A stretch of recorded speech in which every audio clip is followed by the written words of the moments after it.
পাটার মাথায় নামলাম, নেমে আমি এবং আমার ওয়াইফ দুজনই যাচ্ছি নাচরা ভবন, অসচেতন নাগরিক। হ্যাঁ, আমরা হচ্ছে এখন রিক্সা নিলাম, রিক্সা নিয়ে ইবনে সিনা উত্তরা হসপিটালের দিকে যাচ্ছি।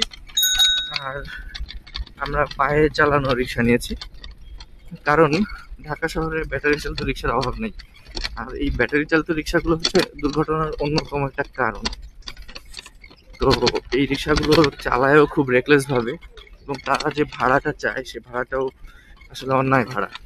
কারণ এই ভদ্রলোক রিক্সা চালাচ্ছেন, উনি যতটা পরিশ্রম করে কষ্ট করে এই গরমের মধ্যে চালাচ্ছেন, ওনাকে 10 টাকা বেশি দিলেও মনে হবে যে না ঠিক আছে, একটা মানুষের উপকার করলাম।